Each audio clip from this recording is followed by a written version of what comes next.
बचा लो।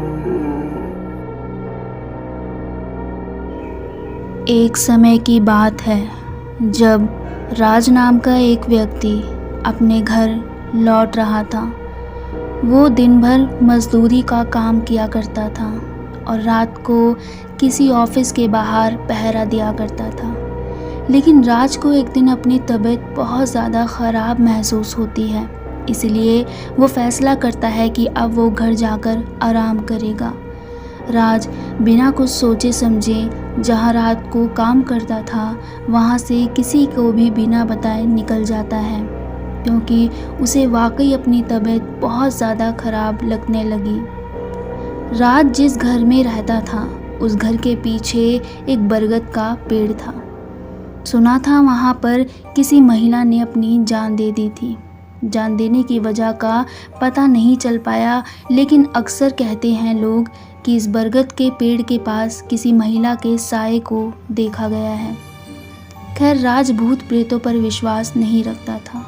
राज 12 बजे से लेकर 1 बजे के बीच जब अपने घर की ओर चल रहा था तो रास्ते में उसी को किसी के गुनगुनाने की आवाज़ आने लगी।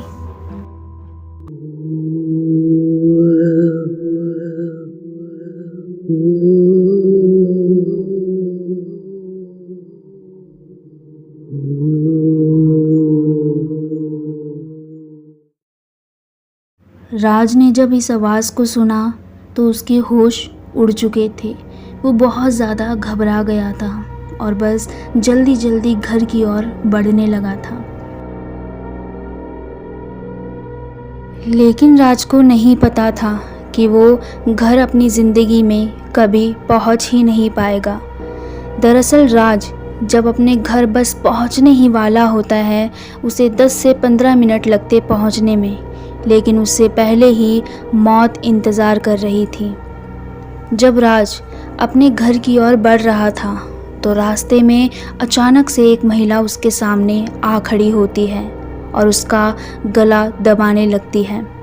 जब राज खुद को छुड़ाने की पूरी कोशिश करता है तो वो उससे कहती है कि तुम भी मारे जाओगे। मैं तुम्हें बाकी लोगों की तरह मार दूंगी। राज ने जब उस महिला की इन बातों को सुना तो मानो उसकी आंखें फटी की फटी रह गईं। लेकिन उस महिला ने राज का गला छोड़ने से भी नहीं छोड़ा।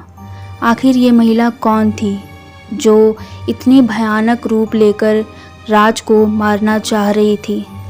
आखिर राज का क्या हुआ? क्या राज घर पहुंच पाया? क्या वह महिला वाकई राज को मार डालेगी? हम जानेंगे अगले पार्ट में। अगर आप इसका दूसरा पार्ट देखना चाहते हैं तो आप हमारे चैनल से जुड़े रहिएगा। मिलते हैं आपसे नेक्स्ट पार्ट में।